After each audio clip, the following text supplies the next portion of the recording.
Kwa majina ni Penina Mweni, nimeokoka, Kristo ni Bwana. Ninampenda Mungu na ndiposa siku ya leo nataka kuwakaribisha katika chaneli yangu ambaye kinaitwa Sayuni 62. Maana yake Sayuni ni sitakaa kimya, ni kwa ajili ya Sayuni. Na wakaribisha nyinyi wote, Jooni tubarikiwe pamoja. Leo ni siku ambaye ninamshukuru Mungu. Amekuwa mwema, amekuwa msaada kwangu. Amekuwa Mungu ambaye siwezi nikamfananisha na jambo lolote. Ni siku ambaye nataka tujifunze neno pamoja, kwa sababu tunaishi kwa neno. Mungu wetu ambaye ndio neno. Katika maandiko inasema ya kwamba katika Yohana 1:1, mwanzoni kulikuwa na neno, na hiyo neno ilikuwa ni Mwenyezi Mungu, na hiyo neno ndio Mungu. Na siku ya leo nataka tuje tujifunze kuhusu onyo kuhusu kumsahau Mwenyezi Mungu. Katika kitabu cha Torati, katika kitabu cha Torati mlango wa 8 kuanzia mstari ni wa 17, na ninataka kuanza kusoma. Hivyo yadhalini msije mkajisemea mioyoni mwenu, nimejitayarisha kwa uwezo na nguvu zetu wenyewe. Wakati mwingine tunatafuta, Mungu anatuonea huruma na anatubariki. Chochote ambaye tunakusa kwa mioyo yetu, tunakusa kwa mikono yetu, tunakusa ambaye tunatenda, Mungu anaweza kutuinua na kutubariki. Lakini sisi wenyewe huwa tunajisemea mioyoni mwetu kwamba ni nguvu zetu zimefanya tutajirike. Lakini hapa kitabu cha Musa, kitabu cha Kumbukumbu la Torati, kimetuambia ya kwamba huwa hatutajiriki ni kwa sababu ya nguvu zetu sisi wenyewe. Huwa tunajitanganya.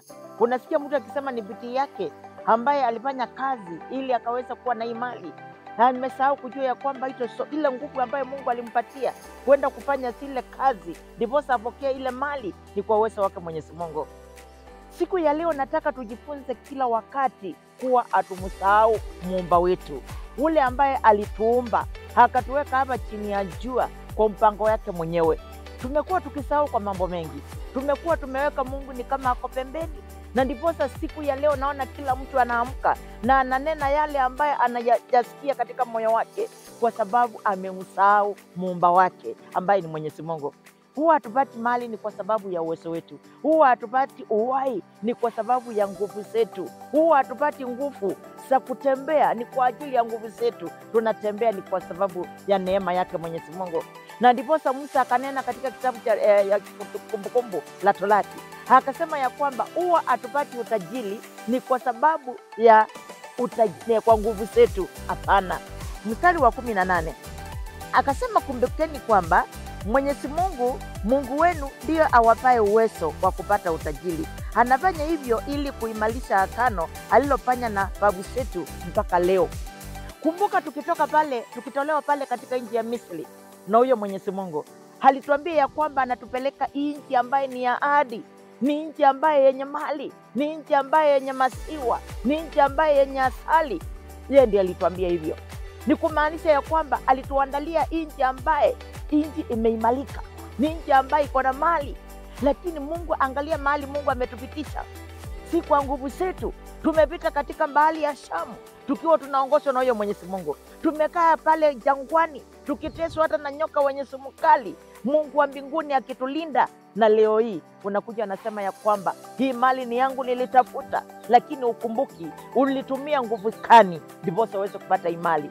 Ukumbuki ulitumia nguvu kani ndiposa uweze kuamka, uweze kutamka ya kwamba hii mali ni yangu. Haukumbuki ya kwamba wewe unatumia nguvu kani hata kuzungumza kwa kinywa, kwa sababu kuna watu wako na vinywa na hata hawezi wakazungumza. Tunamsahau kwa nini?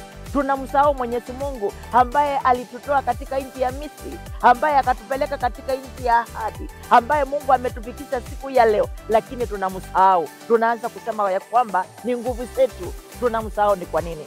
Na ndiposa unaona mambo mengi yanatupata. Unaona mambo mengi yanatulalia, tunashindwa na kuvuka ng'ambo ile, ni kwa sababu tunaona ni nguvu zetu. Unaona tunakuwa na mambo ambayo tumepanga mwakani, tunataka kuyafanya, lakini hatuweki Mungu mbali, karibu, tulimsahau. Alafu unaona inafika wakati Mungu anakuja, yale mambo yanakosa kutimia. Ni kwa nini? Ni kwa sababu tulimsahau ule Mwenyezi Mungu. Mungu ako na uwezo. Imefika wakati sahi mtu ananena ya kwamba kama sio nguvu zangu singeweza kutenda haya. Unajitanganya. Kama sio nguvu zake Mwenyezi Mungu hauwezi kufanya chochote, hauwezi ukabarikiwa hata kidogo, kwa sababu Mungu ni mwenye nguvu, Mungu ni mwenye uwezo, Mungu ni mwenye mali, ambaye Mungu ni muweza, ambaye alikuumba akakuweka ulimwenguni. Kwa nini tunamsahau? Na ndiposa anasema ya kwamba anafanya hivyo ili kuimaliza ile agano ambaye alilolifanya na wazee wetu kutoka pale jangwani wakati aliwatoa katika nchi ya Misri. Ni kwa nini tunajikamba ukisema ya kwamba sisi wenyewe ndio tunajitayarisha? Tumemsahau Mwenyezi Mungu hako na uwezo. Tumemsahau Mwenyezi Mungu hako na uwezo wa kutenda. Siku hii ya leo, wewe ndugu, wewe dada yangu, wewe unamchukua Mungu namna gani? Wewe unamweka Mungu wapi wakati wewe mwenyewe unajisemea moyoni mwako uko na mali? Unapojisemea moyoni mwako hatia watoto wangu nimewasomesha kwa nguvu zangu. Si nguvu zako, ni nguvu zake Mwenyezi Mungu. Mstari wa 19, lakini mkimsahau Mwenyezi Mungu Mungu wenu na kuifuata miungu mingine ili kuitumikia na kuiabudu, na waonyeni vikali leo hii kuwa hakika mtaangamia. Na hakika mmeona tukiangamia. Watu wengi wamechukua mkondo mwingine wakaacha njia zake Mwenyezi Mungu, lakini wao waandi mbali. Ndio watakuwa na jina, ndio watakuwa na mali, lakini ukiangalia ile njia ambayo wameacha njia yake Mwenyezi Mungu, huwa haiwapeleki mahali, huwa haiwapeleki mahali. Ni kwa sababu Mungu amesema ya kwamba unaponiacha na kuweza kutumikia miungu mingine, hakika mtaangamia. Mumeona watu wakiangamia. Mtu anakosa kusimama na ule ukweli, anaingia kwa njia ambaye anataka kufurahisha watu, hataki kumfurahisha Mwenyezi Mungu. Hakika huyo mtu anaangamia mbele ya macho ya watu. Wewe mwenyewe ambao unapotaka kumtumikia Mwenyezi Mungu na kuomba, wacha kumsahau muumba wako, wacha kumsahau Mungu ule ambaye hata alikupatia mawazo ili uweze kuwasa, nataka kufanya hili ambaye unawasa, nataka kufungua hii kazi, unawasa nataka kujenga hii mboma. Ni kwa sababu ya uwezo wake Mwenyezi Mungu. Tumemsahau. Kwa nini? Tukaanza kusema ni nguvu zetu, tukaanza kuona ni sisi wenyewe tuko na uwezo. Hatuna uwezo. Na ndiposa akasema ya kwamba na mkimsahau Mwenyezi Mungu Mungu wenu, hakika mshike njia ingine ya miungu. Na ndiposa unaona sahi mtu akiamka anasema hakuna Mungu, ni kwa sababu anaona wale ambao wameenda na njia za miungu ni kama hao ndio wamebarikiwa, lakini haoni kuangamia kwao, hawana mwisho mzuri. Kuna Mungu ambaye alituumba na hako na uwezo wa kutuinua, hako na uwezo wa kutulinda, hako na uwezo wa kunena nasi kila wakati, hako na uwezo kila wakati. Hata kama shetani anatukwaruza, kutukwaruza si kumaanisha ya kwamba ametuangamiza. Shetani ni kupita tu, anapita, lakini kuna Mungu katika mbingu ambaye anayesikia maombi yetu, ambaye anayeangalia roho zetu, tunawasa nini, tunapanga nini, mipango yote ambaye tunaipanga, ndio Mungu anaweza kukasirika. Mstari ambaye ni wa 20 nasema, msipotii Mwenyezi Mungu mtaangamia kama mataifa ambayo anayaangamiza mbele yenu. Mnasikia kuna mataifa ambayo yanaangamia, ni kwa sababu ya kutokumtii Mwenyezi Mungu.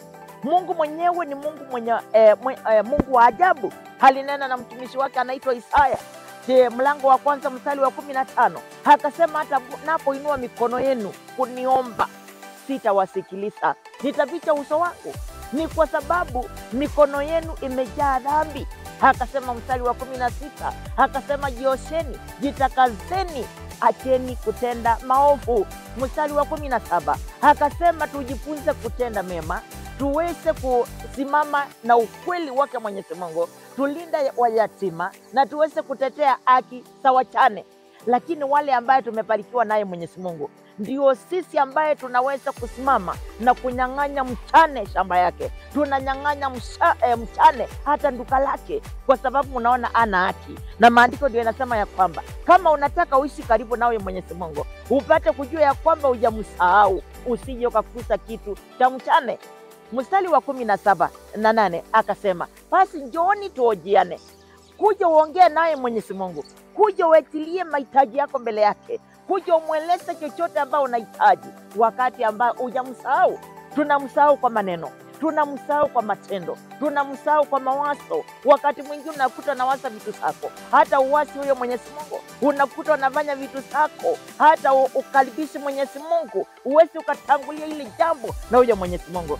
Alafu tunasema sisi ni Wakristo ambaye, angalia, tumefika wakati tumeanza kuharibu kazi yake Mwenyezi Mungu. Tumefika wakati imekuwa ni kama hatumjui huyo Mwenyezi Mungu, na ndiposa ukaona chochote ambaye tumeanzisha bila Mungu hakiwezi kikaa nawili.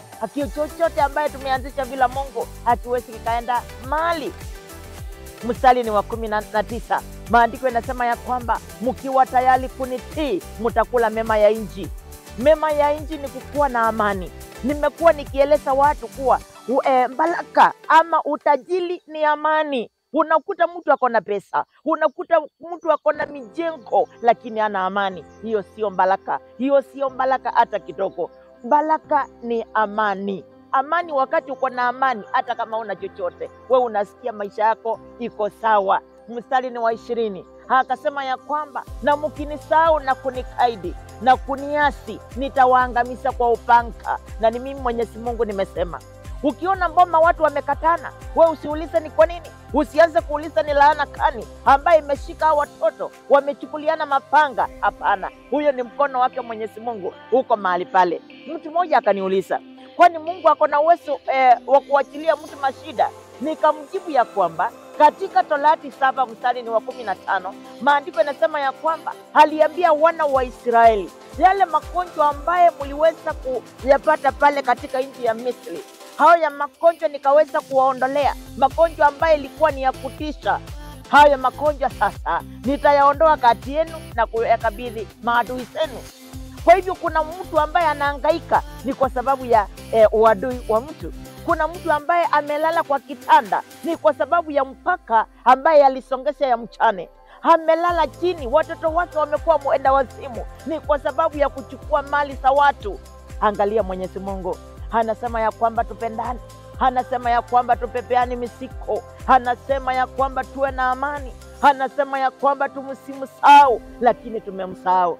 Angalia, maandiko yanasema ya kwamba mjinga akishiba huwa anasema hakuna Mwenyezi Mungu. Na sisi wenyewe ndio tumekuwa ni kama tunaona tulijiweka ulimwenguni, lakini sio Mungu alituweka. Na ndiposa unaona wakati mwingine Mungu amekaa mbali na sisi. Mungu amekaa mbali na sisi ni kwa nini? Ni kwa sababu hatujamweka mstari wa kwanza kwa maisha yetu. Wakati unapoamka wewe badala useme asante Mungu kunipatia hii siku njema ya siku ya leo. Hakika wewe mwenyewe unaona umeamka kwa nguvu zako, na ndiposa unaona mwanadamu anaanza kupanga mipangilio kuanzia Januari, anajipangia mpaka Disemba, hata akaribishi Mwenyezi Mungu. Tunaishi kwa uwezo wake Mwenyezi Mungu, tunaishi kwa neema. Sisi ambaye ni kivuli kipitacho. Maandiko yanasema ya kwamba katika Ayubu 8 mstari wa 7 anasema hata ingawa sisi ni watu wa juzi tu, hatujui chochote, tujaribu tujifunze kwa wale waliotutangulia. Ukiangalia wale walitutangulia walikuwa wanamuogopa Mungu, si kama sisi siku ya leo. Walikuwa hawamsahau Mwenyezi Mungu. Kwa sababu kani? Walikuwa wakiona kama kumeingia kiangazi, walikuwa wanasemesana wao kwa wao waende wanene naye Mwenyezi Mungu katika mlima. Na hakika wakitoka katika mlima walikuwa wanatelemka na mvua. Wakati huo wase walikuwa wanapanda kwa milima. Leo hii wesi ukapanda kwa milima, milima imejaa wanyama wakali. Kwa sababu gani? Tulimsahau Mwenyezi Mungu. Tulibaki huko chini tukiinua mikono tukisema Mungu uko wapi? Mungu anakaa katika mlima wa Sayuni. Mungu anakaa katika milima, na milima iwezi kaendwa na watu ambaye wanamsahau Mwenyezi Mungu. Iwezi kaendwa na watu ambaye ni wenye dharau, ambaye ni watu ambaye wanasimanga wengine. Unasikia mtu anasema mimi singetaka watoto wangu wacheze na watoto wa maskini. Wewe upatala ujiuliza, hata hiyo uhai Mungu amekupatia. Hizo pumzi ambayo unatumia kunena ni Mungu mwenyewe amekupatia. Na maandiko yanasema katika Methali 15 mstari ni wa 3, anasema macho yangu yako kila mahali kitazama mema na mabaya. Kwa hivyo kaa ukijua kila wakati Mungu anakutazama. Kila wakati unavaa kujua ya kwamba Mungu ako pamoja na wewe, hata ukinena kinyume na huyo Mwenyezi Mungu. Kwa nini hatuwezi tukajifunza kunyenyekea chini ya huyo Mwenyezi Mungu? Alisema ya kwamba tukiweza kujinyenyekesha na kuweza kuomba, kufunga pamoja na kutubu dhambi zetu, ataweza kuponya nchi yetu. Angalia nchi yetu saa hii, ni kwa sababu hatuna upendo. Nchi yetu angalia vile inakaa, ni kwa sababu hatulimsahau Mwenyezi Mungu, tukaanza kukimbilia ulimwengu mwingine ambaye ni ulimwengu wa giza. Huyu Mungu ni nani atakayeweza kutuokoa? Ni wewe tu Mwenyezi Mungu. Nyooshe mkono wako wenye nguvu, uweze kukuza walio wako, waweze kukomboa nchi hii, kwa sababu wewe ni Mungu. Wewe ni Mungu ambaye ni Mungu wa ahadi, ambaye ulinena na wale wazee na ukawaambia ile agano tuliweka nawe mpaka leo hii lazima niitimize, na hakika alitimiza kwa watu wengi. Na ndiposa wanaona mtu anatoka chini, mtu ambaye anaonekana muonekano wake si mzuri, lakini Mungu anamuinua. Ni kwa nini? Kwa sababu mawazo yake, mienendo yake huwa anamnenea Mwenyezi Mungu. Watu wakafika wakati wakamsahau Mwenyezi Mungu, wameanza kutafuta utajiri na vitu ambaye Mungu mwenyewe alitengeneza. Na maandiko yanasema ya kwamba tusiabudu Mungu mwingine ila ni Mungu aishie milele. Wewe ndugu yangu, dada yangu, uko mawazo gani ndani ya huyo Mwenyezi Mungu? Wewe unamuwasia nini huyo Mwenyezi Mungu? Wewe unaona amekutendea nini? Ama unaona ni kwa nguvu zako? Ama unaona ni kwa ajili ya nguvu zako wewe mwenyewe? La, si kwa nguvu zetu, ni kwa nguvu zake Mwenyezi Mungu. Unapoamka asubuhi, unapotembea mpaka jioni, unapaa kumshukuru Mwenyezi Mungu, usimsahau. Na ndiposa kila wakati naambianga watu, wacha kuzungumzia wokovu wa jana, wacha kuzungumzia wokovu wa asubuhi tukiwa jioni, kwa sababu huwezi ukatenda dhambi asubuhi na tuko jioni, huwezi ukatenda dhambi jana na tuko leo. Tuangalie mbele, tuangalie mlima wa Sayuni, tuangalie mahali mlima Yesu alisulubishwa, tuweke dhambi zetu chini, tuweze kujiwaza sisi wenyewe, tusikie ile maumivu Yesu aliyapata, na tutaweza kumsahau ya Mwenyezi Mungu. Ukikumbuka Yesu alitolewa nguo zote kwa njia ya aibu, ni kwa sababu ya sisi tuokolewe. Hakika kila mmoja ataweza kumtafuta Mwenyezi Mungu. Wewe unamtafuta Mwenyezi Mungu kwa njia gani? Wakati unapoenda katika hekalu, unaenda kwa hekalu kuonekana na watu, unaenda kumtafuta Mwenyezi Mungu? Wakati unaenda mbele za watu ambao unakiri ya kwamba Yesu Kristo ni Bwana, ambaye maandiko yanasema ya kwamba kwa yeyote ambaye aliyekiri Kristo ya kwamba ni Bwana, wakati alikombolewa na yeye alipewa uwezo wa kuitwa mwanae. Mwenendo yako, mazungumzo yako inaendanisha na kuitwa wewe mwana wa Mungu. Mwana wa Mungu. Wacheni niwaambie, hata hii nchi ibadilike, hata hii nchi iumbwe tena leo, Mungu anabaki kuwa Mungu. Hata tujitengenezee miungu, hata tutajilike namna gani, hakuna siku Mungu atakuwa Mwenyezi Mungu. Tutengeneze mioyo yetu iwe na amani, mioyo yetu iwe na furaha, mioyo yetu iwe na upendo. Hakika ukisikia ndugu yako ni mgonjwa, unasikia wewe ndio mgonjwa. Ni kwa sababu gani? Maandiko yanasema ya kwamba tutembeleane, tuombeane. Maandiko yanasema ya kwamba Yesu atasema, nilikuwa kolokoloni na ukuja kunitazama. Wewe nilikuwa mgonjwa na ukuja kunitazama. Uanze kumuuliza Yesu, sikukuona. Huyo ndugu alikuja siku hiyo. Huyo ndio ule Yesu ndio mimi ambaye nilikutembelea. Kuna Mungu katika mbingu, kuna Mungu ambaye anatenda, kuna Mungu anainua, kuna Mungu anabariki katika jina la Yesu Kristo. Upendo wa kwanza wake Mwenyezi Mungu tuliupeleka wapi? Upendo wake wa kwanza wa Mwenyezi Mungu tuliuweka wapi? Tuangalie, tupindue mioyo yetu, tuweze kupokea ule upendo, tukaurudishe katika njia zetu. Na hakika Mungu aliye juu mbinguni hata tutazama na ataweza kutupatia urejesho, kwa sababu yako na uwezo. Nebukadneza, wakati ambaye aliota ile ndoto, akiwa ameona ufalme wake umekatwa, maandiko yanasema ya kwamba alitafsiriwa ile ndoto na Danieli, kwa sababu Danieli alikuwa mcha Mungu. Danieli alikuwa jamsahau Mwenyezi Mungu, akamwambia ya kwamba hata kama mti umekatwa huwa unachipua tena. Ndugu yangu, dada yangu, hebu jiangalie leo, ni nini ambaye linakusukuma, ambaye linataka kukutenganisha na upendo wake Mwenyezi Mungu? Hebu jiangalie ni nini ambaye jambo linakusukuma, ambaye unaona Mungu ni kama hawezi. Hebu angalia ni nini ambaye linakutenganisha na upendo wake Mwenyezi Mungu, uweze kumsahau. Ni Mungu. Kila wakati hata mambo mabaya yakija, Unaambia Mungu, naamini ya kwamba hii jambo ilikija kutoka nyuma, unaielewa, naomba unipe ushindi, na hakika utapata ushindi. Na kama Mungu alisema atakubariki, hata muda ukienda namna gani, kaa ukijua ya kwamba atakubariki. Na ndiposa mtu anaitwa Balaamu aliambia Balak katika kitabu cha Hesabu 23 mstari ni wa 19, akasema Mungu sio mwanadamu akanena uongo. Aliyesema atatuinua, hakika Mungu atatuinua, hata miaka ienda namna gani atatuinua. Aliambia Ibrahim atoke nje na angalia katika anga, akamwambia unaona nyota za angani vile zilivyo nyingi, hivyo ndivyo uzao wako utakuwepo. Akashangaa katika uzee wake, akapelekwa baharini, akaambiwa unaona huu mchanga uko ufuoni, uzao wako utakuwa hivi. Na leo hii tunasema Mungu wa Ibrahim, Mungu wa Isaka na Mungu wa Yakobo. Haijalishi uko wapi, haijalishi umefika wapi, kinachojalisha ni kwamba Mungu anakupenda. Mungu anakupenda na Mungu ataokoa moyo wako, na Mungu atatembea na wewe, hajakuacha kamwe. Lakini anajua ni siku gani ambaye anakuvukisha ile ng'ambo ambayo unatazama. Anaangalia kama unaenda kumsahau, anaangalia kama ambaye ile ng'ambo unaitazamia kwa sababu ya mali, ama unaitazamia kwa upendo wa ule Mwenyezi Mungu aliye ndani yako. Na Mungu wa mbinguni ataweza kutubariki. Tusikubali watoto wetu waangamie ni kwa sababu ya dhambi zetu. Sisi wenyewe ambaye tunayemjua Mwenyezi Mungu, tusimame na ule uungu ndani yetu, tukijua ya kwamba kuna Mungu. Na inaamini ya kwamba ujumbe siku ya leo unaenda kuponya nyumba ya mtu. Ujumbe unaenda kuponya moyo wa mtu ambaye alikuwa amekata tamaa, ambaye hata kata tamaa ataendelea kumheshimu Mwenyezi Mungu na kumngojea na kumhusisha kwa mambo yake kila wakati. Mungu wa mbinguni ukatuongoze.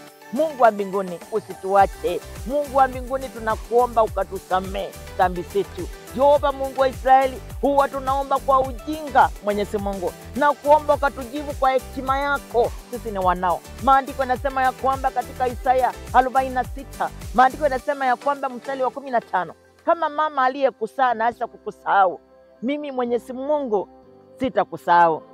Mstari wa 16, kwa sababu nimekuchola katika kikanja cha mkono wangu, naona kuta zako daima. Mungu usikubali tuangamie, na hakika Mungu atatuinua. Na Mungu wa mbinguni akawabariki, akawainue, akawatende mema, na msimsahau milele na milele. Amina.